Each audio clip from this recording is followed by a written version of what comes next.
শুরু করি। তো অনেকে এখনো অ্যাবসেন্ট। লাস্ট ক্লাসে আমরা যেটা শোনা যাচ্ছে কথা।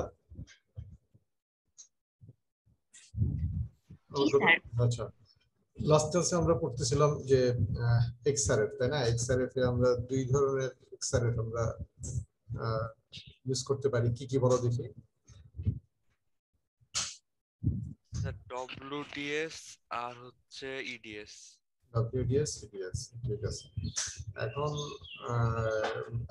বেসিক প্রিন্সিপালটা কি কে বলতে পারবা?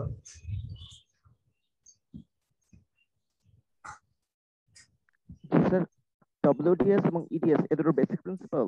হ্যাঁ, বা টোটাল এক্সআরএফ এর প্রিন্সিপালটা কি? রামতে যাওয়ার আগে এক্সআরএফ এর প্রিন্সিপালটা কি, মানে এক্সআরএফ ফ্লোরোসেন্ট স্পেকট্রোস্কোপির মূল প্রিন্সিপালটা কি, ফান্ডামেন্টাল ইয়াটা কি প্রিন্সিপাল বলতে পারবা অল্প সংক্ষেপে? হাই এনার্জি ফোটন বা ইলেকট্রন দিয়ে কোনো এলিমেন্টকে যদি ইরিডিয়েট করা হয়, তবে ওই এলিমেন্টটা একটা ক্যারেক্টারিস্টিক, মানে কিছু ক্যারেক্টারিস্টিক এক্সট্রা এমিট করে, যেগুলো হচ্ছে ওই অ্যাটমের কে ইউনিকলি আইডেন্টিফাই করে। এগুলোকে আইডেন্টিফাই করে আমরা ওই এলিমেন্টকে আইডেন্টিফাই করি। কোনো ফোটন বলতে আমরা এক্সরে বলি। এক্সরে এটা মানে কোনো এক্সরে অথবা ইলেকট্রন দিয়ে কোনো স্যাম্পলকে যখন ইরিডিয়েট করা হয়, বোম্বার্ড করা হয়, অর্থাৎ ফেলা হয়, তখন দেখা যাচ্ছে যে ওই স্যাম্পল থেকে, স্যাম্পলের যে এলিমেন্ট গুলা থাকবে সেই এলিমেন্ট থেকে তোমার আবার ফোটন বের হতে থাকে। সেই ফোটন গুলাকে মানে সেটাকে আমরা এক্সরে বলি। ওইটা এক্সরে, এবং যেহেতু এটা স্যাম্পল থেকে বেরোচ্ছে এটাকে ফ্লোরোসেন্স নাম দেওয়া হয়েছে, তাই না? সেই জন্যই স্পেকট্রোস্কোপির নাম হচ্ছে যে এক্সরে ফ্লোরোসেন্স স্পেকট্রোস্কোপি। ওগুলাকে আমরা অ্যানালাইসিস করি। আচ্ছা, ওগুলা কি অ্যানালাইসিস করি? যে এক্সরেটা বের হয় সেখানে কি অ্যানালাইসিস করা হয়? আমরা কিভাবে বুঝবো মানে ওই এক্সরে কি কোন ক্যারেক্টারিস্টিক্স গুলো আমরা ইয়ে করি, এটা বিবেচনা করে ওগুলাকে আমরা আমাদের ক্যারেক্টারিস্টিক্স কাজে লাগাই? স্যার, ওয়েভলেন্থ এনার্জি, ওয়েভলেন্থ আর এনার্জি, এটা। আর যদি ওয়েভলেন্থকে আমরা যদি কনসিডার করি, ওয়েভলেন্থকে আমরা কনসিডার করে যদি এটা অ্যানালাইসিস করি, তখন সেই এক্সআরএফ এর নাম কি হবে? এটা কি টাইপ হবে?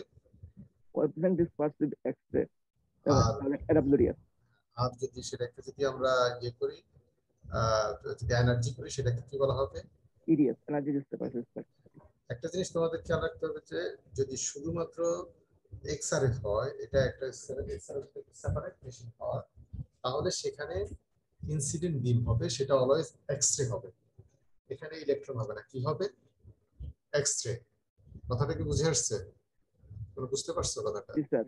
হ্যাঁ, যদি এক্সআরএফ হয়, এক্সআরএফ এ ইনসিডেন্ট বিমটা হবে একটা এক্সরে। প্রাইমারি বিমটা তোমরা যখন এক্সআরডি তে যেমন প্রাইমারি বিমটা হচ্ছে যে এক্সরে বিম, এখানেও এক্সরে বিম পাঠানো হবে। এর থেকে যখন এক্সরে বিমের ইন্টারঅ্যাকশন উইথ স্যাম্পল, তখন সেকেন্ডারি এক্সরে বের হবে, সেটাকে আমরা ফ্লোরোসেন্স বলতেছি। ওইটারই ওয়েভলেন্থ অথবা এনার্জি নিয়ে হয় এটা ডব্লিউডিএস হবে নতুবা এডিএস হবে। আমরা গত ক্লাস পর্যন্ত ডব্লিউডিএস টা ডিসকাস করছিলাম। আজকে আমরা যেটা দেখব এটা হচ্ছে তোমার এটা আমি স্ক্রিন শেয়ার দিচ্ছি।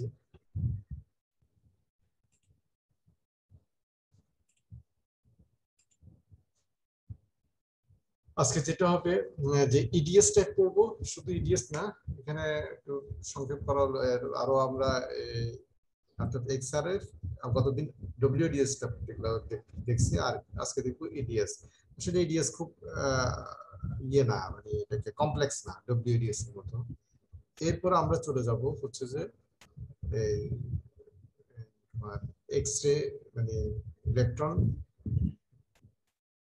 স্পেকট্রোস্কোপি অর্থাৎ X-ray spectroscopy in electron microscope. একটা হচ্ছে যে এক্সআরএফ একটা সেপারেট মেশিন, সেখানে ডব্লিউডিএস এবং ইডিএস টাইপ ছিল। আমরা ডব্লিউডিএস টা ডিসকাস করছি। আজকে আমরা যেটা শুরু করব ইডিএস। হ্যাঁ,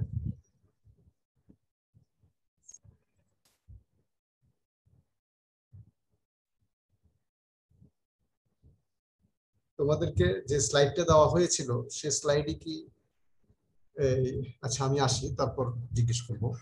তাহলে এখান থেকে আমরা যেটা পাবো শুধু এই একটা হচ্ছে যে এই স্লাইড থেকে আমরা যেটা জানতে পারবো আজকের এই ক্লাস থেকে, একটা হচ্ছে যে এক্সআরএফ এর ইডিএস এটা সম্পর্কে জানতে পারবো। আর একটা হচ্ছে ইডিএস এন্ড ইলেকট্রন মাইক্রোস্কোপি। ডিফারেন্সটা বুঝতে পারছো? যে ইলেকট্রন মাইক্রোস্কোপের মধ্যে ইডিএস ডিটেক্টর লাগানো থাকবে, সেখান থেকে তুমি ইডিএস অ্যানালাইসিস করবা। আর একটা হচ্ছে এক্সআরএ ইটসেলফ সেপারেট একটা মেশিন, সেখানে তুমি ইডিএস অ্যানালাইসিস করছো। ডব্লিউডিএস আছে আমাদের গ্লাস সিরামিক্স ডিপার্টমেন্টে, যেটা আছে এটা হচ্ছে যে ডব্লিউডিএস টাইপ। হ্যাঁ, ওটা হাই রেজোলিউশন। তো আমরা শুরু, তোমাদের কি স্ক্রিন দেখা যাচ্ছে? জি স্যার, স্ক্রিন দেখা যাচ্ছে।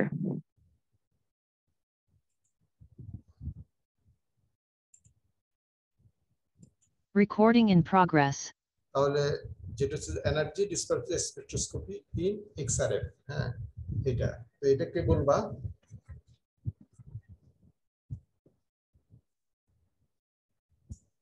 স্যার আমি ট্রাই করবো। তুমি একটু পরে করো। স্যার আমি বলতে পারি। তুমি তুমি কে? সূর্য? জি স্যার। এর বাইরে আগে যারা বলেনি এদের থেকে জানতে চাচ্ছি। আগে যারা বলেনি এরা আছো কেউ? নিচ থেকে বলো। পুরোনো ব্যাচের কেউ আছো?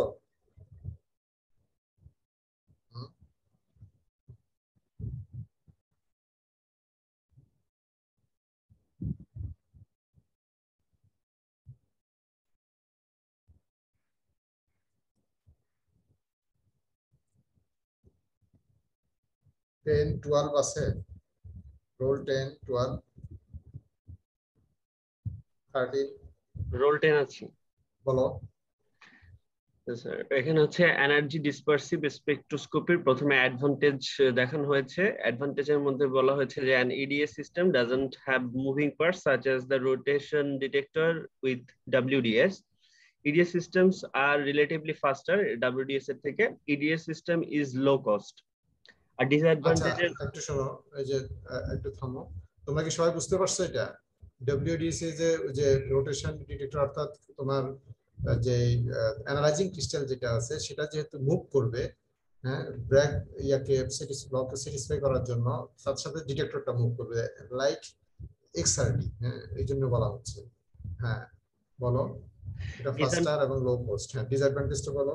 ডিসঅ্যাডভান্টেজের মধ্যে রয়েছে the typical resolution of energy dispersion is about 150 to 200 electron volt. That is worse than the corresponding resolution of WDS. WDS এর থেকে এখানে রেজলিউশন অনেকটা কম। আর the lightest element that can be detected is oxygen, not carbon. 8 এর থেকে ছোটগুলা এখানে detect করা যাচ্ছে না। দেন ডিটেক্টরের মধ্যে হচ্ছে বলা দা মানে সিলিকন। এটা অ্যাডভান্টেজটা, ডিসঅ্যাডভান্টেজটা তো বোঝা গেল। এই এই ডিসঅ্যাডভান্টেজের কারণে তুমি ডব্লিউডিএস দাও, কিন্তু ডব্লিউডিএস এক্সআরএফ যেটা, এটা অনেক এক্সপেন্সিভ। তো অনেক সময় যদি বাজেট না থাকে, আমাদের যদি অত প্রয়োজন না হয় এই লোয়ার এলিমেন্ট গুলা, অর্থাৎ lighter element, lower atomic number element গুলা, তাহলে তখন আমরা ইডিএসটা আমরা ইনস্টল করতে পারি, ইনস্টল কিনতে পারি। এই যে এই আর কি। কিন্তু রেজুলেশন যদি ভালো পেতে চাও তাহলে তোমার ইয়েতে যেতে হবে, ডব্লিউডিএস এ যেতে হবে আর কি। হ্যাঁ, ডিটেক্টর বলো। Detector. The silicon is the most commonly used detector in an EDS system. A silicon detector consists of a small cylinder of p-type silicon and lithium in the form of silicon lithium diode. Our X-ray photons collected by the detector generate a specific number of electron hole pairs. So, এখানে silicon মানে এখানে ডিটেক্টরটা কিভাবে তোমার x-ray ফোটনের এনার্জিটাকে এখানে detect করছে সেই জিনিসটা বলা হচ্ছে। মানে এখানে ডিরেক্টলি, আর ওখানে ছিল হচ্ছে তোমার ওয়েভলেন্থ, আর এখানে হচ্ছে যে এনার্জি।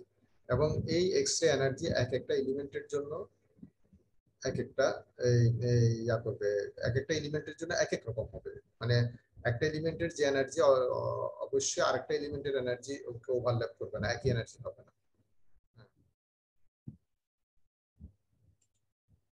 বলো এরপরে, কন্টিনিউ করো। 10, role 10। yes sir. Yes sir. An EDS energy spectrum is presented as the intensity of characteristic X-ray lines crosses the X-ray energy range. Then a spectrum is range from 0.1 to about 10 to 12, 20 kilovolt, kilo electron volt, can show both light and heavy elements.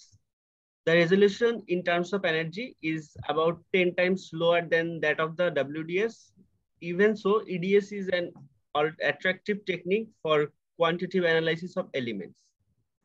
এই যে এখানে দেখো যে একটা EDS Spectra দেখাচ্ছে, এরকমই হবে যে 0.01 থেকে 10 ইলেকট্রন ভোল্ট কিলো ইলেকট্রন ভোল্টের মধ্যে তোমার সব কভার করবে। এগুলা হচ্ছে দেখো ক্যালসিয়াম কে আলফা, তার এনার্জি হবে দেখা হচ্ছে যে এখানে কি পরিমাণে আছে, সেটা সেজন্য ইন্টেন্সিটি পিক হাইট গুলা তার কি পরিমাণে ওই স্যাম্পলে আছে এটার উপর ডিপেন্ড করবে। এরকম একটা EDS স্পেক্ট্রা হয়ে থাকে। আচ্ছা, এখানে এটা যাওয়ার আগে আমরা একটা ইম্পর্টেন্ট কথা বলি, সেটা হচ্ছে তোমাদের কাছে একটা, তোমরা যখন প্র্যাকটিক্যালি করতে যাবা তখন দেখা যাবে যে এক্সআরএফ তুমি যখন করবা, তুমি ধরো একটা সেরামিক্স, ধরো অ্যালুমিনিয়াম অক্সাইড অথবা সিলিকন অক্সাইডের একটা সিরামিক্স তুমি করলা, অথবা কম্বাইন্ড, ধরো এখানে অ্যালুমিনিয়াম অক্সাইড এবং সিলিকন অক্সাইডের অথবা ম্যাগনেসিয়াম অক্সাইড আছে, এরকম কম্বাইন্ড অক্সাইডের একটা সিরামিক্স। তো এই সিরামিক্স গুলো তুমি একটা স্টাডি করতেছো বা একটা রিসার্চ করছো, তখন তুমি যখন অ্যানালাইসিসে যাবা, ধরো অ্যালুমিনিয়াম এত পার্সেন্ট দিচ্ছ, সিলিকন এত পার্সেন্ট, ক্যালসিয়াম ম্যাগনেসিয়াম অক্সাইড এত পার্সেন্ট, এভাবে দিয়ে তুমি এটা ধরো নিজেই প্রসেস করছো। এখন তুমি অ্যানালাইসিস করতে যাচ্ছ যে আসলে যেটা দিয়েছি সেটা আছে কিনা। এখন তুমি যখন এক্সআরএফ মেশিনে এটা দিবা, তখন দেখা যাবে যে তুমি যখন যে ডাটা দিচ্ছ, ওইখানে যে অপারেটর তাকে বলবা যে আমার স্যাম্পলটা বলো, যে আমার স্যাম্পলটা হচ্ছে এই অ্যালুমিনিয়াম অক্সাইড, সিলিকন অক্সাইড এবং ম্যাগনেসিয়াম অক্সাইড, আমার এগুলোর পার্সেন্টেজ জানা দরকার। তুমি দিয়ে দিলা অপারেটরকে, অপারেটর এটাকে টেস্ট করে তোমাকে অ্যানালাইসিস করে রেজাল্ট দিল, একটা পার্সেন্টেজ দিল যে এটা এটা। অধিকাংশ ক্ষেত্রে এখন আমার প্রশ্ন হলো যে আসলে এক্সআরএফ তোমাকে কি দিচ্ছে? এক্সআরএফ কি তোমাকে অ্যালুমিনিয়াম অক্সাইড, ম্যাগনেসিয়াম অক্সাইড এবং সিলিকন অক্সাইড দিচ্ছে, না অ্যালুমিনিয়াম, সিলিকন, ম্যাগনেসিয়াম, অক্সিজেন দিচ্ছে? কি দিচ্ছে বলো দেখি। স্যার এলিমেন্টাল গুলো দিচ্ছে আর কি, মানে সিলিকন, ম্যাগনেসিয়াম। সবাই বুঝতে পারছো কথাটা? আমার প্রশ্ন Yes, sir. কিন্তু ইন্টারেস্টিং যেটা হচ্ছে যে অধিকাংশ আমরা যারা মেটেরিয়ালস এ রিসার্চ করি, এটা ছাড়া অন্যদেরও তো এক্সআরএফ প্রয়োজন হয় না, সিভিল ইঞ্জিনিয়ারদের প্রচুর প্রয়োজন হয়। কারণ হচ্ছে যে সিমেন্টের, তারপর তোমার কি বলে এটাকে সয়েলের ইত্যাদির অনেক কেমিক্যাল কম্পোজিশন প্রয়োজন হয়। তারপর অন্যান্য ডিসিপ্লিনের যারা আছে, ধরো ফিজিক্স, আমার একটা অভিজ্ঞতা হয়েছে যে এরকম রিসার্চ করছে, পেপারও হয়েছে, এখন একটা নিয়ে ডিবেট হচ্ছে আমার সাথে বা কথা বলছি, এক্সআরএফ এর রেজাল্ট এই অক্সাইড, এটা আসছে তো না, এটাই এত পার্সেন্ট দেখা যাচ্ছে। কিন্তু এক্সআরএফ যে কখনোই অক্সাইড দেয় না, খেয়াল করার ব্যাপারটা যে এটা সবসময় কি দেয়, এটা দেয় হচ্ছে তোমার এলিমেন্ট। এই জিনিসটা মাথায় নেই, কথা কি বুঝছো? যেমন একটা আমার সাথে ডিবেট হচ্ছিল, সেখানে আয়রন অক্সাইডে তোমাদের শেয়ার করা যে জিনিসটা, কনসেপ্টটা ক্লিয়ার হওয়া তোমাদের, যে জায়গাটা গ্যাপ হয়। ধরো ওইখানে আয়রন অক্সাইড ছিল, হ্যাঁ, কথার কথা যে আয়রন অক্সাইড একটা স্যাম্পল নিয়ে কথা হচ্ছে, আয়রন অক্সাইড আছে, ফেরাইট একটা স্যাম্পল, আয়রন অক্সাইড আছে, সেখানে অ্যালুমিনিয়াম অক্সাইড আছে, কথার কথায় যা ম্যাগনেসিয়াম অক্সাইড আছে। এখন আমাকে ডাটাটা দেখালো যে এটা এত পার্সেন্ট, এটা এত, আয়রন অক্সাইড এত পার্সেন্ট, সেখানে আয়রন অক্সাইড বলতে যেটা FeO দেখাচ্ছে, হ্যাঁ। তারপর হচ্ছে ক্যালসিয়াম, কি বললাম, ধরো আর দুইটা অক্সাইড আছে। তো আমি ডাটাটা অ্যাকসেপ্ট করতে পারবো যে এক্সআরএফ রেজাল্ট কিভাবে ভুল হবে। আমি কি এক্সআরএফ রেজাল্ট তো ভুল হবে না, হয় নাই। তখন উনি বললো যে তাহলে ভুল কোথায়, আপনি কেন ভুল বলতেছেন? আমি বললাম যে এই যে আপনি কোথায় এক্সআরডি করতে হবে আপনাকে, কারণ আয়রন অক্সাইডের 3টা ফর্ম থাকে, FeO একরকম, Fe2O3 একরকম, Fe3O4। তোমরা তো এটা জানো, তাই না? তোমরা জানো না, তাইলে দেখো Fe দিয়ে যদি আমি করি, আমি যদি আসলে কি দেখাচ্ছে এখানে, আয়রন কত পার্সেন্ট আমার এক্সআরএফ দিচ্ছে, আয়রন কত পার্সেন্ট, সিলিকন কত পার্সেন্ট, আর একটা ক্যালসিয়াম কত পার্সেন্ট। অক্সিজেন তো আছে, অক্সিজেন তো হচ্ছে যে একটা, অক্সিজেন হচ্ছে যে আলাদা জিনিস। তাহলে কি হচ্ছে, অ্যালুমিনিয়াম কত পার্সেন্ট, এই রেশিওটা তোমাকে দিচ্ছে ওখানে এক্সআরএফ, এই ডাটাটা তোমাকে পার্সেন্টেজ হিসেবে দিয়ে দিচ্ছে। অক্সিজেন যদি থাকে অক্সিজেনের পার্সেন্টেজ দিবে। এখন তুমি যখন কম্পাউন্ড করতে যাবা, সেখানে কি করা হয় আসলে, এই কাজটা, পরের কাজটা হচ্ছে যে এই যে তোমার যে কম্পাউন্ড পার্সেন্টেজ দেওয়া, এটা পুরোটাই হচ্ছে যে এক্সআরএফ এর কাজ না, এটা সফটওয়্যারের কাজ। তুমি যদি সেখানে যদি FeO ইনপুট দাও, সেই FeO হিসাবে ওই আয়রন, সিলিকন, ক্যালসিয়ামের রেশিও হিসেবে সে অক্সাইডের পার্সেন্টেজ দেখা দিবে। কথাটা বুঝছো কিনা তোমরা? জি স্যার। এখন তুমি যদি FeO দাও তাহলে সেখানে কি একরকম পার্সেন্টেজ আসবে, আর যদি তুমি ইনপুটটা Fe2O3 দাও তাহলে সেখানে আরেক রকম পার্সেন্টেজ আসবে কিনা? জি স্যার। আবার Fe3O4 দিলে তখন আরেক রকম পার্সেন্টেজ আসবে না? জি আসবে কিনা? তো এখন তাহলে তোমাকে কি করতে হবে, XRD করে তোমাকে কনফার্ম হতে হবে যে ওখানে অক্সাইড যেটা আছে, কম্পাউন্ড যেটা আছে, কম্পাউন্ডের ফর্মুলাটা কি। তুমি যখন XRD করে কনফার্ম হবা যে এখানে এই কম্পাউন্ড আছে, দেন তুমি এতে এই তোমার XRF এর রেজাল্ট, এলিমেন্টাল রেজাল্টকে যখন তুমি সফটওয়্যারে দিবা, তখন ওই অক্সাইড গুলা যখন তুমি ইনপুট দিবা যে এগুলা পার্সেন্টেজ করে দাও, তখন তোমাকে অ্যাকুরেট পার্সেন্টেজটা দিবে। বুঝছো কিনা কথাটা? এই গ্যাপটা কিন্তু অনেকের হয়ে থাকে আর কি, বিশেষ করে আমাদের ডিসিপ্লিনের বাইরে যারা আছে। কথা বুঝছো? এটা তোমরা খেয়াল রাখবা সবসময়। এই জিনিসটা সামনে যারা রিসার্চ করবে আসবে তোমাদের সামনে, এবং তোমরা যখন কেয়ারফুল থাকবা, নিজের স্যাম্পল অ্যানালাইসিস করতে গেলে সেটা কেয়ারফুল থাকবা যে তুমি যখন বলতেছো অপারেটরকে, তখন তুমি কি কনফার্ম কিনা যে তোমার এখানে এই অক্সাইড আছে, এর বাইরে কোনো অক্সাইড আছে কিনা। অক্সাইডে থাকলে এটার ফর্মুলাটা কি, কথা কি বুঝছো? ক্যালসিয়াম অক্সাইড আছে না ক্যালসিয়াম কার্বনেট আছে, কথার কথা। কারো ক্যালসিয়াম কার্বনেটের পার্সেন্টেজটা একরকম হবে, আর ক্যালসিয়াম অক্সাইডের আরেক রকম হবে, নাকি ক্যালসিয়াম সালফেট আছে। বুঝো নাই কথা? জি স্যার। হ্যাঁ, এটা একটা ইম্পর্টেন্ট জিনিস গেল। এখন এটা আরেকজন বলো, XRF ওয়ার্কিং অ্যাটমসফিয়ার রোল 13 আছে?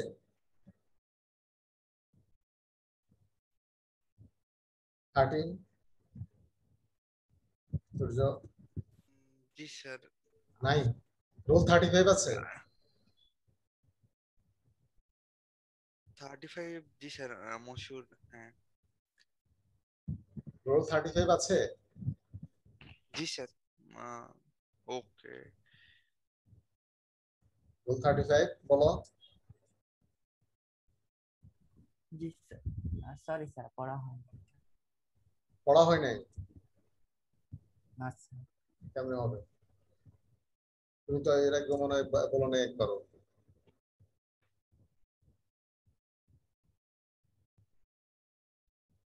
রোল 18 আছে? 18, 19? স্যার 19 আছে। হ্যাঁ 19 বলো। স্যার এখানে বলছে যে XRF স্পেকট্রোমিটার ইন্টারনাল অ্যাটমসফিয়ার এর মধ্যেও কাজ করতে পারে, আর ডিটেকশন সেন্সিটিভিটি হচ্ছে অ্যাটমসফিয়ার দিয়ে এফেক্টেড হয়। ইন্টারনাল অ্যাটমসফিয়ার মেনশন করো, কি কি অ্যাটমসফিয়ার সেটা মেনশন করো। স্যার ইন্টারনাল অ্যাটমসফিয়ার হচ্ছে এয়ার, হিলিয়াম আর ভ্যাকুয়াম। স্যার ইডিএস আর এই যে ফ্লোরোসেন্টের যে ডিটেকশন সেনসিটিভিটি অ্যাটমসফিয়ার দ্বারা এফেক্টেড হয়, এই কথাটা বলো। যে এটা কোন অ্যাটমসফিয়ারে আমি করছি, এয়ারে করছি না হিলিয়াম করছি না ভ্যাকুয়ামে করছি, সেটার উপর এটা এফেক্টেড হয় স্যার। হ্যাঁ, তারপর বলো। আর স্যার ইডিএস টাইপ স্পেকট্রোমিটার গুলো হচ্ছে কার্বন এলিমেন্ট গুলা, মানে can detect element down to carbon ভ্যাকুয়ামের মধ্যে, but limits its detection to sodium in helium and to aluminum in air. মানে এখানে যেটা বোঝাতে চাচ্ছে সেটা হচ্ছে যে তোমার কার্বনে, মানে তুমি যদি বিভিন্ন এনভায়রনমেন্ট চেঞ্জ করো, ডিটেকশন লিমিট কিভাবে চেঞ্জ হচ্ছে সেটা। এয়ারে দেখা যাচ্ছে যে তুমি অ্যালুমিনিয়াম থেকে তার উপরের দিকে করতে পারবা, আর সোডিয়াম বলতেছি এই যে ভ্যাকুয়ামে, ইয়াতে এটা কি সেকেন্ড হচ্ছে ভ্যাকুয়াম, হ্যাঁ কার্বনিন ভ্যাকুয়াম না, ভ্যাকুয়ামে গেলে তুমি কার্বন পর্যন্ত নামতে পারবে, হিলিয়ামে গেলে এই কথাটাই বলছে। হ্যাঁ তারপর বলো। স্যার যে XRF স্পেকট্রোমিটারের স্যাম্পল গুলো হচ্ছে বাল্ক হতে পারবে, পাউডার হতে পারবে, লিকুইড হতে পারবে। বাল্ক বলতে সলিড হতে পারবে, এটা পাউডার ফর্ম হতে পারবে, লিকুইড হতে পারবে। পাউডার হতে গেলে হ্যাঁ বলো, পরে আসতেছে বলো। The basic requirements for solid samples are chemical homogeneity and physical flatness of the face pointing towards the primary X-ray radiation. মানে স্যার সলিড স্যাম্পল গুলোর মধ্যে কেমিক্যাল হোমোজেনিটি থাকতে হবে, আর ফ্ল্যাট হতে হবে, সারফেসটা ফ্ল্যাট হতে হবে, এটা বলতেছে। হ্যাঁ আগাও। আর স্যার স্যাম্পল হচ্ছে যে কাপের মধ্যে রাখা হয় ওটা হচ্ছে ডায়ামিটার 25 থেকে 48 মিলিমিটার, এবং এটা হচ্ছে কাপ টাইপ শেপ। হ্যাঁ তুমি এক্সআরএফ এ বাল্ক স্যাম্পল করতে গেলে ম্যাক্সিমাম কত পর্যন্ত করতে পারো, এই যে এখানে বলা আছে 400 by 300 by 100 millimetre. Sir, the primary X-ray irradiates an area of sample from the bottom of the sample holder. এখানে স্যার বটমটাকে হচ্ছে আগে ইরিডিয়েট করে তারপর হচ্ছে Primary X-ray radiates an area of sample from the bottom of the sample holder. মানে এখানে 5 centimetre মানে ব্যাপার হচ্ছে যে তোমার ইরিডিয়েশন যেটা হয় প্রাইমারি ইয়াটার, এখানে তোমরা এর আগে জানো যে এক্সরে অধিক ডেপথ ইয়া করতে পারে, যেতে পারে, যেটা ইলেকট্রন যেতে পারে না। হ্যাঁ, তো অধিক ডেপথে যদি যেতে পারে তাহলে সে ডিপার এরিয়া থেকে ইনফরমেশন তোমার আসবে, তোমার ফ্লোরোসেন্সটা আসবে, এই কথাটা বলতেছে। হ্যাঁ, এখানে এই কথাটা বলতে কন্টিনিউ করো। X-ray penetration into a solid is limited to tens of micrometers from a solid surface, even though the thickness of a solid sample can be tens of millimeters. মানে কতটুকু এটা এক্সরে পেনিট্রেট করতে পারে এই জিনিসটা বলছে, এটা তোমরা আগেও এক্সরে করছো। হ্যাঁ, তারপর সারফেসের ফাইন সারফেস ফিনিশিং হওয়া লাগবে। আর এখানে বলছে যে sir surface roughness for a short wavelength X-ray emission should be of 100 micrometer or less. A long wavelength should be limited to 10 to 15 micrometer. Long wavelength যদি হয় তাহলে তোমার সারফেস ফিনিশিং বেশি ভালো হতে হবে, আর যদি শর্ট ওয়েভলেন্থ হয়, যেহেতু শর্ট ওয়েভলেন্থ হলে এর এনার্জি বেশি থাকে, সেজন্য এটা রাফ, মানে তুমি রাফনেস একটু বেশি হলো সমস্যা হয় না। তারপর পাউডার স্যাম্পল হলে কি করতে হবে এটাকে? স্যার এটাকে মানে পেলেটস হচ্ছে পেস্ট করা লাগবে হাই প্রেসার, হাইড্রোর সাথে এটা গ্রাউন্ড করা লাগবে, পিলেট করে একটা সলিড ফর্মে নিতে হবে, ওই পিলেটটাকে বসায় দিতে হবে। আর লিকুইড যদি হয়, লিকুইডের জন্য তোমার আলাদা তোমার স্যাম্পল হোল্ডার আছে, ওই স্যাম্পল হোল্ডারের মধ্যে ওই লিকুইডটা দিয়ে তুমি এক্সরে মেশিনে যখন বসায় দিবে তখন তোমার এটা হবে। তুমি মানে ভালোভাবে পড়ো নাই? না স্যার, দেখে আসো পড়া হয়নি। হ্যাঁ, এরপরে এটা কে বলবা? আমি বলি রোল 1। একটু পরে বলো। আর কে বলো নাই? রোল 41 আছে, রোল 41, রোল 41 নাই মনে হয়। 40 আছে, 39 40। জি স্যার। হুম, জি স্যার আছে, উত্তর মনে হয়। কথা বলছে না কেন? স্যার 39 আছে স্যার। হ্যাঁ বলো, পারবা? পড়ে আসছো? স্যার মোটামুটি দেখেছি, অতটা হচ্ছে ভালো করে দেখা হয়নি। বলে দেখা না, তো বলতে পারবা না। তো এখানে স্যার হ্যাঁ, কি মোটামুটি দেখেছি আর কি, অতটা ভালো করে দেখা হয়নি। বলতে পারবা? মানে তুমি না ট্রাই করি। তুমি যদি দেখে দেখে পড়ে পড়ে বলো তাহলে তো হবে না। হ্যাঁ বলো তাহলে। স্যার এখানে এনার্জি ডিসপারসিভ, রোল কত? 39। জি স্যার 39। বলো। তো এনার্জি ডিসপারসিভ স্পেকট্রোস্কোপি হচ্ছে ইলেকট্রন মাইক্রোস্কোপে কিভাবে কাজ করতেছে সেই সম্পর্কে বলা হচ্ছে, যে the EDS type of X-ray spectrometer in commonly included আচ্ছা, এখানে যেটা আমরা শুরু করছি তোমাদের ইনফরমেশনের জন্য, এখন এর আগ পর্যন্ত যেটা গেছে যে আমরা এক্সআরএফ, শুধুমাত্র এক্সআরএফ মেশিনে ডব্লিউডিএস টাইপ ডিসকাস করছি, আর একটা ইডিএস। এখন ইডিএস টা আসছে হচ্ছে ইলেকট্রন মাইক্রোস্কোপ। তাহলে তোমাদের শুরুতে আমি একটা প্রশ্ন করি যে এখানে ইলেকট্রন মাইক্রোস্কোপে তুমি যখন ইডিএস করতে যাবা, এখানে তোমার ইনসিডেন্ট বিমটা কি হবে?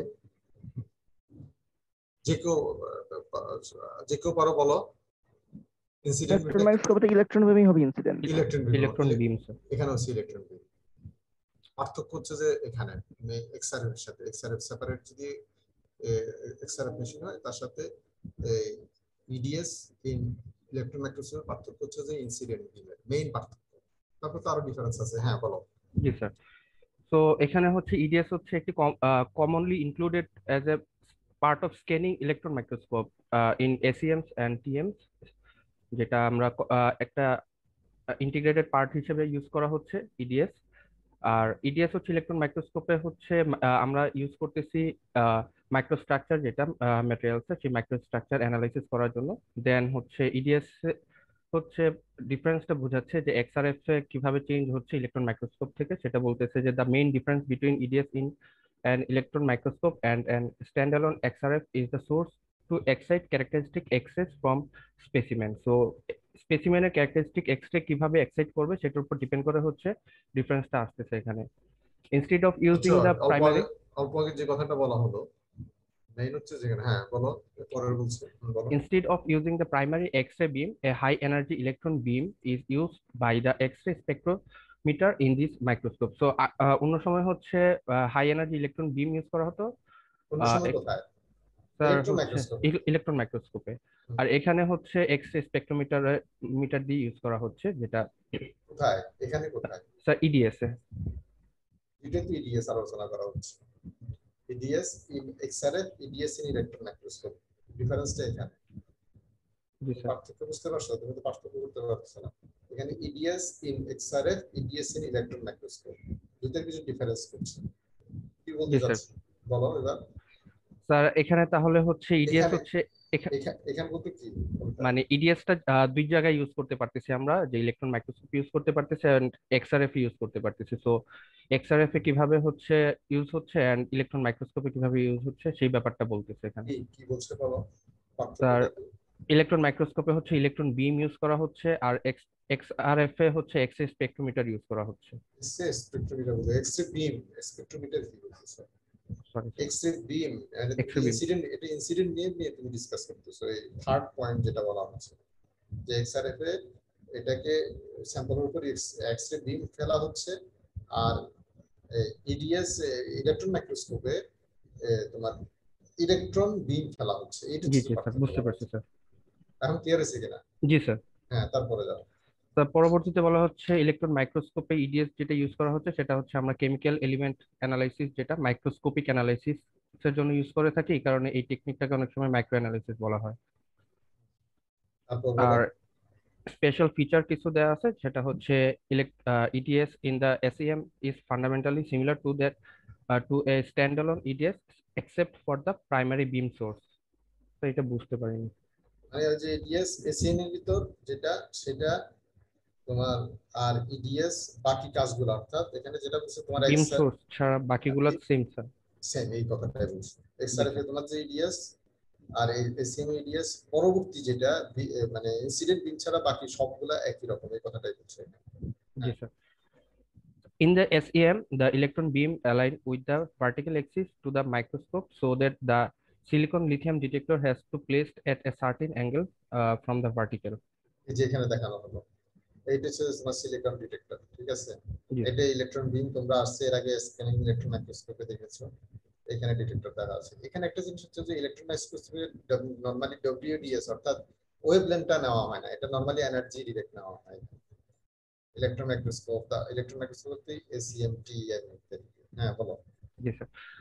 পরবর্তীতে বলা হচ্ছে EDS can resolve is not equal to the diameter of the electron probe. তো এটা বুঝতে পারিনি। এটা যেটা হচ্ছে যে এই যে এখানে এই ছবিটা দেখো কিভাবে করা হচ্ছে। ইলেকট্রন বিম যাচ্ছে, এরপরে ইলেকট্রন বিম যাওয়ার পর সেকেন্ডারি ইলেকট্রন বের হচ্ছে, সেকেন্ডারি এক্সরে বের হচ্ছে, যেটাকে আমরা ফ্লোরোসেন্স বলতেছি, ডিটেক্টর এটা ডিটেক্ট করছে। এইখানে এটাকে টেক অফ অ্যাঙ্গেল বলা হয়। হ্যাঁ, এই জায়গা থেকে ইনফরমেশন আসছে। এখানে একটা কথা বলি বোঝার জন্য, এই জায়গা থেকে যখন আসছে এক্সরে জেনারেট করতেছে, দেখো এই এক্সরেটা এদিক দিয়ে যাওয়ার সময় বাধাগ্রস্ত হচ্ছে, এদিক দিয়ে যাওয়ার সময় এদিকে তো আর আসবে না এদিকের এক্সরে। তাহলে দেখা যাবে যে এটা যদি ফ্রি হতো তাহলে যে পরিমাণে এক্সরে আসতো এখন এক্সরে কম আসছে। এটার কারণেও কিন্তু অনেক সময় দেখা যায় যে তুমি যদি ইয়ে করতে চাও, পার্সেন্টেজ করতে চাও, শুধু ডিটেকশন না মানে পার্সেন্টেজ করতে চাও, অনেক সময় দেখা যাচ্ছে যে এটা প্রবলেম হয়, তোমার এক্সাক্ট কম্পোজিশনটা দেয় না। এক্সাক্ট কম্পোজিশন দেওয়ার জন্য সেজন্য তোমার এটা ফ্ল্যাট হওয়া জরুরি, ফ্ল্যাট হওয়া জরুরি, বুঝছো? হ্যাঁ, এখানে যে কথাটা বলা হচ্ছে সেটা হচ্ছে যে তোমার এটা হচ্ছে ইনসিডেন্ট। তুমি হয়তো একটা ধরো তুমি কি করতেছো, ইলেকট্রন বিম ফেলছো, ইলেকট্রন বিম যেটা ফেলছো এটা ডায়ামিটার হচ্ছে এতটুকু, এই যে এখানে যেটা দেখা যাচ্ছে। তুমি ভাবতেছো যে আমি এতটুকু রেজাল্ট পাচ্ছি, এখান থেকে যে এক্সরেটা বের হচ্ছে সেই এক্সরেটাকে ডিটেক্টর ডিটেক্ট করে আমাকে এখানে কম্পোজিশন দিয়ে দিচ্ছে। তুমি মনে করতেছো এটুকু, আসলে তা না। এখানে এই কথাটাই বলতেছে, যদি খেয়াল করো এখানে যদি ইলেকট্রন বিমটা ফেলা হয়, এটা হচ্ছে প্রোব ডায়ামিটার, তাহলে দেখো এই এক্সরে এই ইলেকট্রনটা পড়ার পরে ইন্টারঅ্যাকশনের পরে এক্সরে কতটুকু থেকে জেনারেট হয়, এই যে ভলিউম পুরাটা এক্সরে দেখতে পাচ্ছ, এইটুক থেকে এক্সরে জেনারেট হচ্ছে। যত এনার্জি বাড়বে ততই তোমার এই ভলিউম বাড়বে, ভলিউমটা বাড়বে। আবার এলিমেন্ট যত হেভিয়ার হবে তত কি হবে, হেভি এলিমেন্টের জন্য তখন এই আর এর যত তোমার লাইটার হবে তত বেশি এটা ডেপথে চলে যাবে, আবার যত বেশি হেভিয়ার হবে তত এটা ডেপথ কম হবে। তার মানে এখান থেকে যেটা বোঝালো, যে বলতে চাইলো যে তোমার প্রোব ডায়ামিটার দেখে তুমি ইয়া করতে, এটা ইম্পর্টেন্ট কেন, তুমি যদি মাইক্রো অ্যানালাইসিস করতে চাও, একটা ফেজ করতে চাচ্ছ, তো ওই ফেজের উপর তুমি ইলেকট্রন প্রোবটা ফেললা, মনে করলো যে আমি তো ফেললামই এখানে, এটা এখন আমি কম্পোজিশনটা দিয়ে দিই, আসলে তা না। দেখা গেল যে এই ভলিউমটা পাশে পাশে তোমার এর পেজগুলো নিয়ে আসছে স্যার। পাশের যে ফেজ আছে সেখান থেকে এটা ইনফরমেশনটা আসতেছে। তুমি ঠিকই প্রোবটা একটা সিঙ্গেল ফেজের উপর ফেলছো, কিন্তু এই যে ভলিউমটার নলেজে না থাকাতে তাহলে দেখা যাচ্ছে যে তার পাশে যে ফেজটা আছে সেই ফেজ থেকে ওই এক্সরে এসে তোমাকে কম্পোজিশনটা শো করতেছে, তাহলে এটা কি হবে, তোমার এক্সাক্ট কম্পোজিশনটা পাবা না।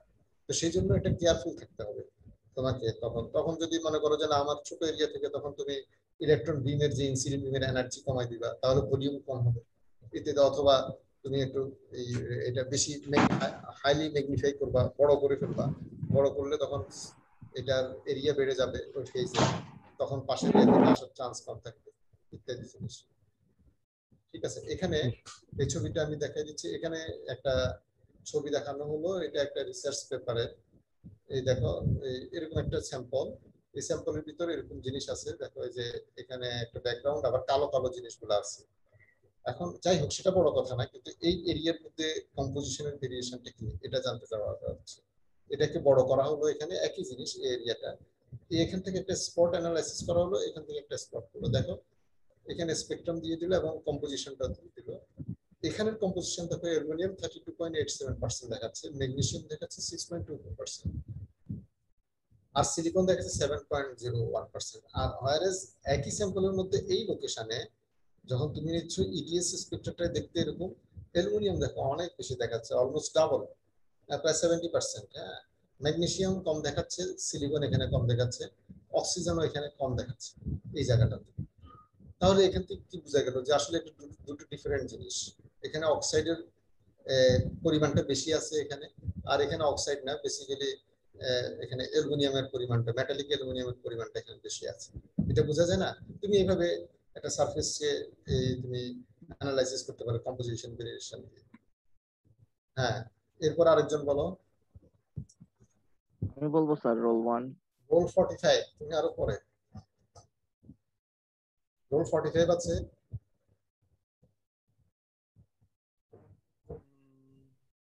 রোল 45 নাই। না স্যার, ওর মনে হয় নেটের সমস্যা। রোল 44 44 জি স্যার। আসসালামু আলাইকুম স্যার। ওয়ালাইকুম আসসালাম। তুমি পড়ছো? না স্যার, পড়া হয় না স্যার।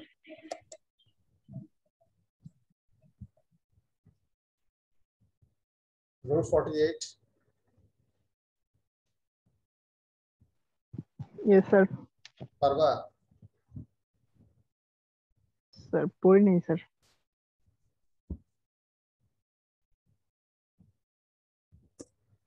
আচ্ছা, তাহলে এটা কে বলবে? রোল স্যার রোল কে?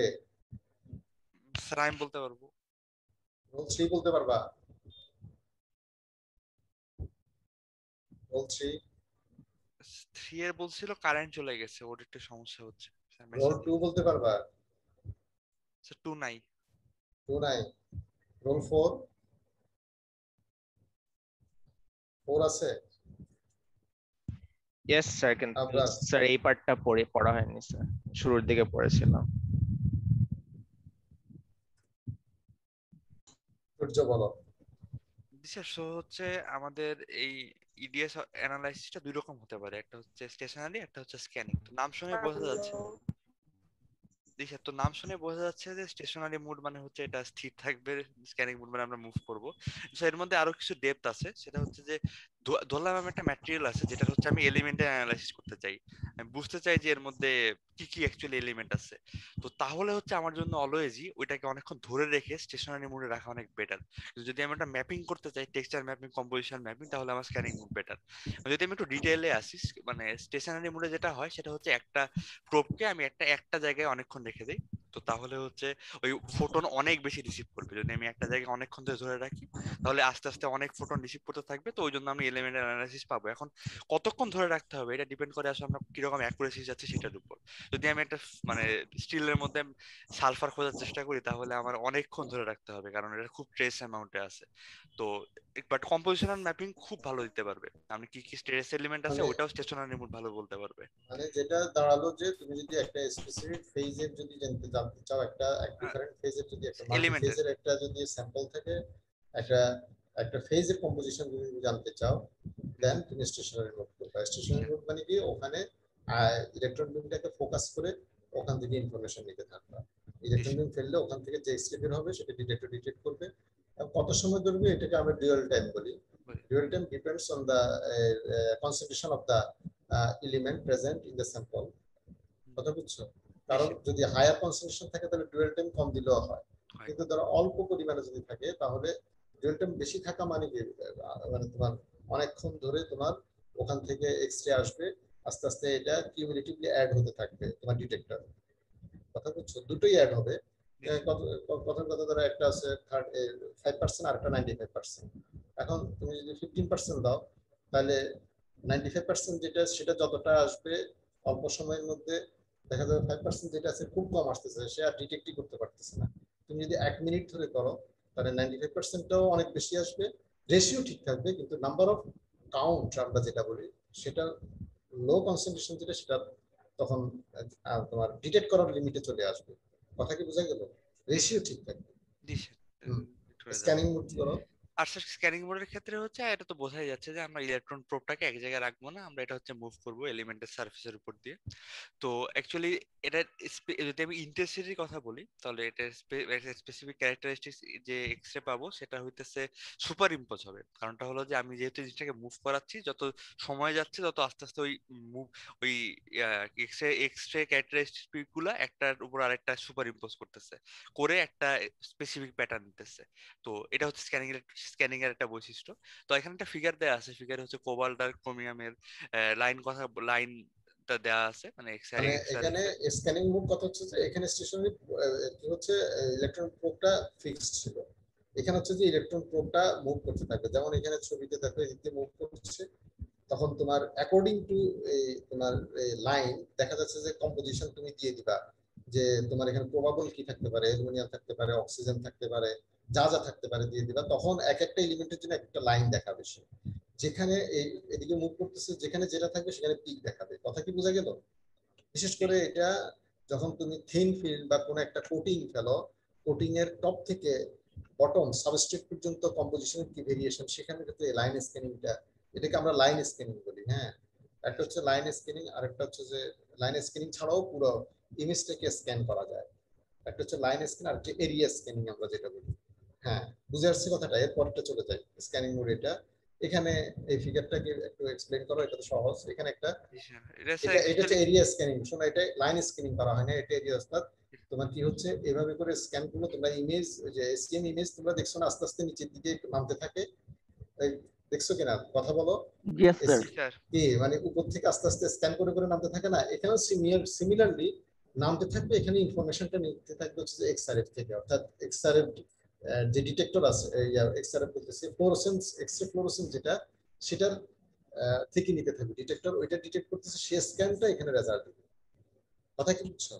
এই ছবিটা একটু এক্সপ্লেন করো তো দেখি, এটা তোমাদের বোঝানোর জন্য দেওয়া হলো। বলো। তো এখন হচ্ছে এখানে কম্পোজিশনাল ম্যাপিং এর কথা বলা হয়েছে, যে আমরা যদি এরিয়ার স্ক্যানিং করি তাহলে আমরা ডিফারেন্ট কম্পোজিশন স্টেটমেন্টস পাবো। তো আমরা এখানে দেখতে পাচ্ছি যে বিভিন্ন হচ্ছে ব্রাইট এবং ডার্ক স্পটস দেখা যাচ্ছে। তো কম্পোজিশনাল ম্যাপিং এর আমরা ডাটা নিতেছিলাম জিনিসটাকে মুভ করে এরিয়া থ্রু আউট মুভ করে। তো ডেফিনেটলি যে কম্পোজিশনের জন্য অ্যাকচুয়ালি হোয়াইট মানে একটু হোয়াইটিশ আসবে সেই কম্পোজিশনের জন্য ব্রাইট মানে একটু ডার্কিশ আসবে না। তো অ্যাকচুয়ালি কি কালার প্রোফাইলিং করে আমি অ্যাকচুয়ালি ডিফাইন করে দিতে পারি যে আসলে কি ধরনের ম্যাটেরিয়াল মানে কি ধরনের এলিমেন্ট আছে এবং এলিমেন্ট কোথায় কিরকম আছে, এটা হচ্ছে মোর ইম্পর্টেন্ট। মানে আমি অ্যাকুরেটলি কি এলিমেন্ট আছে সেটার থেকে বড় কথা হইতেছে যে এলিমেন্টের ডিফারেন্সটা, ডিফারেন্সিয়ালটা এই ম্যাপিং এ একদম প্রপারলি বোঝা যাচ্ছে। এবং মানে সেখানে কোন ফেজে কি কি এলিমেন্ট প্রেজেন্ট আছে, এটা পার্সেন্টেজ না, এটা হচ্ছে মানে তোমার ইমেজ থেকে তুমি বলতে পারবা যে এখানে, যেমন এখানে ইমেজটা বলো কি বোঝা যাচ্ছে, প্রথম এ বি দিয়ে কি বোঝা যাচ্ছে। তো প্রথমে এটা দেখা যাচ্ছে হচ্ছে সিলিকন, মানে এই কি দেখা যাচ্ছে, ধরো এখানে এটা কালার, হোয়াইট কালার যেটা দেখাচ্ছে এটা একটা কালার, এটা হচ্ছে এলিমেন্টের প্রেজেন্সটা বোঝাচ্ছে। ডার্কে কোনো, সাপোজ এটা বলা হলো সিলিকন, তাহলে সিলিকন যেখানে থাকবে সেখানে হোয়াইট কালারটা দিবে, সিলিকন যেখানে প্রেজেন্ট থাকবে। আর মানে তোমরা বুঝছো? বিতে যেটা দেখা যাচ্ছে যে যেখানে মলিবডেনাম থাকবে সেখানে হোয়াইট কালার দিবে। তাহলে দেখা গেল বি আর এ যদি মিলাও তাহলে দেখা একই জায়গায় সিলিকন এবং মলিবডেনাম দেখাচ্ছে, একই জায়গায় না? দেখো একই ফেজে। তার মানে এটা দিয়ে কি বোঝাচ্ছে? এটা দিয়ে বোঝাচ্ছে যে আসলে সিলিকন এবং মলিবডেনামের এখানে একটা কি হবে, অ্যালয় হবে এখানে, অথবা একটা ইন্টারমেটালিক হবে। তোমাকে এটাই ইন্ডিকেশন দিচ্ছে। এখন তাহলে ব্ল্যাক গুলা কি? এই যে ব্ল্যাক গুলা, এই ব্ল্যাক গুলা কি? সেটার জন্য তুমি তো জানো তুমি কি স্যাম্পল প্রসেস করতেছো, তুমি দিলা ক্রোমিয়াম এবং কোবাল্ট। দেখো আগে যেটা ব্ল্যাক ছিল সেই এরিয়া গুলা তোমার হোয়াইট হয়ে গেল, তার মানে এখানে ক্রোমিয়াম দেখাচ্ছে এই ব্ল্যাক গুলা, আবার এখানে কোবাল্ট দেখাচ্ছে ওই ব্ল্যাক গুলাই। দেখো তার মানে ক্রোমিয়াম এবং কোবাল্ট একসাথে আছে, এখানে ক্রোমিয়াম কোবাল্টের একটা অ্যালয় থাকবে এটা। তাহলে বোঝা গেল? তাহলে এটা দিয়ে তোমার কি ধারণা আসলো যে তুমি যখন ইমেজটা সিএম তুমি এখন ইমেজ যেভাবে নিবা তখন এই ফেজ গুলার কন্ট্রাস্ট আসবে, তখন বোঝা গেল যে এখানে সিলিকন এবং মলিবডেনাম ফেজ থাকবে, আর বাকি ডার্ক এরিয়া যেটা এটাতে যে ক্রোমিয়াম এবং কোবাল্টের ফেজ থাকবে, এবং তার মরফোলজি কি সেটা তুমি বুঝতে পারছো, শেপটা কেমন বুঝতে পারছো। এটা হচ্ছে যে এক্স-রে ইডিএস ম্যাপিং যেটা, এটার একটা অ্যাডভান্টেজ। হ্যাঁ, কন্টিনিউ করো। দিশা তো এরিয়াস আমরা দেখতে পারলাম যে কিভাবে ইডিএস ম্যাপ করতে হয় প্রতিটা এলিমেন্টে। তো আগেও এই কথাটা বলছি যে স্টেশনারি মোডে অ্যাকচুয়ালি কি করা যায়। তো স্টেশনারি মোডে আসলে আমরা ইম্পিউরিটি, প্রেসিপিটি আর গ্রেন বাউন্ডারিতে মানে অনেক স্মল মানে এলিমেন্ট অ্যানালাইসিস করতে পারি, যে আমার মধ্যে এ বি সি ডি কি কি এলিমেন্ট আছে খুব ভালো মতো বলতে পারবো। বাট স্ক্যানিং মোডের ক্ষেত্রে যেটা হয়, স্ক্যানিং মোডের ক্ষেত্রে এই কম্পোজিশনাল চেঞ্জটা বোঝা যায়, যে আমি যদি জানি যে এর মধ্যে সাপোজ সিলিকন আছে, তাহলে সিলিকনটা কোন পোর্শনে আছে সেটা একদম প্রপারলি ম্যাপ করা যাবে যদি আমি স্ক্যানিং মোড করি। তো এটা হচ্ছে ডিফারেন্সটা, একটা হচ্ছে এলিমেন্টাল আর একটা হচ্ছে কম্পোজিশনাল এখানে চেঞ্জ। এখানে যেটা হচ্ছে যে এই ছবিটা দেখো, এটা একটা ছবি, এটা একটা রিসার্চ পেপার থেকে নেওয়া। এখানে দেখো এই মেইন এসিএম এর ইমেজটা হচ্ছে যে এটা প্রথমে কিন্তু ইলেকট্রনিক এসিএম এর ইমেজটা নেওয়া হয়, নিয়ে দেখো এখানে অনেকগুলো ফেজ আছে। এখন কনফিউজড যে হোয়াইট সবগুলা দেখাচ্ছে, তাই না? এখন সব হোয়াইট কি একই জিনিস নাকি ডিফারেন্ট জিনিস? কথা বুঝছো? ব্ল্যাক, এটাও ব্ল্যাক দেখাচ্ছে, এটাও ব্ল্যাক দেখাচ্ছে, তাহলে এই ব্ল্যাক কি একই জিনিস? তখন কি করে দেওয়া হলো যে এখানে যে কাজটা করছে সে জানে যে এখানে কি কি কম্পাউন্ড থাকতে পারে। কার্বন থাকতে পারে, magnesium, silicon, oxygen, barium, calcium, sulphate. তাহলে দেখো এই দেওয়ার পরে এখানে যে ম্যাপিংটা আসলো, কার্বনের জন্য রেড কালার দিল। এগুলা কিন্তু একসাথেই এইগুলা এই ইমেজগুলো দেখাতে থাকে, এবং এগুলা সময় লাগে, বিশেষ করে এই ম্যাপিংটা অনেক সময় লাগে। যত তুমি টাইম দিবা 2.5-3 ঘন্টা, তত এটা সুন্দর ম্যাপ আসবে। আচ্ছা, তো এখানে দেখো এই এই জায়গাটাতে, এটা কোন জায়গাটা? এই যে এই জায়গাটা ব্ল্যাক, এই জায়গাটা দেখা যাচ্ছে না? এই দেখো ব্ল্যাক এই জায়গাটা এখানে শো করছে, তার মানে এটা কার্বন, তুমি এটা কনফার্ম হয়ে গেল। আরো ছোট ছোট কিছু ব্ল্যাক দেখা যাচ্ছে, সেখানে কার্বন আছে। এরপরে দেখো এই কালারটা যেটা ম্যাগনেসিয়ামের জন্য, এই যে পুরো এরিয়ার মধ্যে দেখা যাচ্ছে যে কার্বন ছাড়া আর এখানে এই পার্টিকেল গুলা ছাড়া বাকিগুলা ম্যাগনেসিয়াম দেখাচ্ছে। এক সিলিকনের একই অবস্থা, একই এরিয়াতে সিলিকন দেখাচ্ছে। আবার একই জিনিস দেখো, অক্সিজেন একই এরিয়াতে দেখাচ্ছে, আরো বেশি দেখাচ্ছে। তার মানে তুমি যেটা কনক্লুশন আসতে, পুরো ম্যাট্রিক্সটা হচ্ছে ম্যাগনেসিয়াম সিলিকন অক্সাইডের একটা কম্পাউন্ড দিয়ে এটাকে পুরো ম্যাট্রিক্সটা আছে। ক্লিয়ার কিনা? বুঝতে পারছো? Yes sir. এখন তুমি দেখো এই যে এই পার্টিকেল, হোয়াইট পার্টিকেল অনেকগুলো না? তাহলে এই পার্টিকেলটা দেখো এই শেপের এটা দেখাচ্ছে, তার মানে দেখো এটা বেরিয়াম। আচ্ছা, এটা বেরিয়াম কি অক্সাইড হিসেবে আছে না সালফার? তুমি সালফারও দিয়ে দিচ্ছ, দেখো একই শেপের এখানে সালফার শো করছে এগুলা। তার মানে তুমি কনক্লুশন আসতে পারো যে এটা বেরিয়াম সালফেট হিসেবে আছে। যায় কিনা? Yes sir. হ্যাঁ, খুব র্যাপিড আর কি এটা।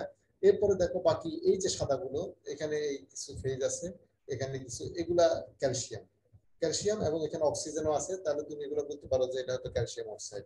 এইভাবে করে তুমি এক্সট্রিম ম্যাপিং করে তোমার একটা স্যাম্পল সম্পর্কে কোয়ালিটিভ একটা তুমি এই ধারণা পেতে পারো, এবং এই কম্পাউন্ড গুলাকে উইদাউট এক্সআরডি তুমি মোটামুটি এটা বলতে পারো এইভাবে, এবং এটা বলাটা অ্যাকসেপ্টেবল। তুমি যদি এইভাবে, যেমন এখানে তোমাদের এই দেখো, এটা তো একদম ক্লিয়ার, এখানে একই প্লেসে বেরিয়াম আছে, এখানে সালফার আছে, আবার এখানে অক্সিজেনও দেখাচ্ছে, এখানে অক্সিজেনের ক্ষেত্রে এখানে অক্সিজেন দেখাচ্ছে। তার মানে এটা আসলে বেরিয়াম সালফেটই হবে এটা। বুঝছো? হ্যাঁ, একটা প্রশ্ন উঠতে পারে যে এটা বেরিয়াম সালফাইড না বেরিয়াম সালফেট? এখন যারা মেটেরিয়ালটা নিয়ে কাজ করে তারা বুঝবে যে আসলে কি ফর্মে এখানে বেরিয়াম সালফেটটা থাকে, বেরিয়াম আর সালফেটটা থাকে। এইটা এটা তোমাদের কি 10টা ক্লাস আছে? জি স্যার। একটা স্লাইড আর তো 3টা স্লাইড, বেশি না। তাহলে আমরা আজকে এটা এখানে শেষ করি। এটা শুরু করলে একটু সময় লাগবে, নেক্সট ক্লাসে এটা আর পরের ক্লাসটা আমরা করব। ঠিক আছে স্যার আমি রোল 3 স্যার, আমার ডিসকানেক্টেড হয়ে যাচ্ছিলাম বারবার। তোমার নেটের সমস্যা? বাসায় কি নেটের সমস্যা? আচ্ছা তুর্য, কে কে অ্যাবসেন্ট বলো তো? জি স্যার, আমাদের রাত থেকে কারেন্ট Recording stopped. স্যার আমি বলি একটু মানে রোলগুলো তাহলে। বলো। তো 2 2 প্রেজেন্ট থাকলে একটু রেসপন্ড করো। 2 7 14 7 14 18 18 23 23 25 25 26 26 32 32 32 তারপর হচ্ছে 41। 41 জি স্যার 41। তারপর স্যার 43 43 43 এর পর হচ্ছে আর না স্যার নাই, আর সিনিয়র ব্যাচ থেকে 13 11 020 আছে। সিনিয়র ব্যাচের কি প্রেজেন্ট আছে? স্যার 13 ব্যাচের রোল 20 স্যার। 13 ব্যাচের রোল 20। জি স্যার। তোমাদেরকে ডাকলে রেসপন্স করো না কেন? সরি আমি প্রিপেয়ারড ছিলাম না স্যার। তো রেসপন্স করবা যে আমি করি নাই, বুঝতে বলবা। আচ্ছা আমি আসলে অন্য কেউ রেসপন্স করবে কিনা জন্য ওয়েট করতেছিলাম, প্রিপেয়ারড ছিলাম না তো স্যার। হ্যাঁ আর কে আছে আগের ব্যাচে? আর কেউ নাই? আপাতত আর কেউ দেখছি। আচ্ছা ঠিক আছে, ঠিক আছে, তাহলে সবাই ভালো থাকো, কালকে দেখা হবে। আসসালামু আলাইকুম। ওয়ালাইকুম আসসালাম।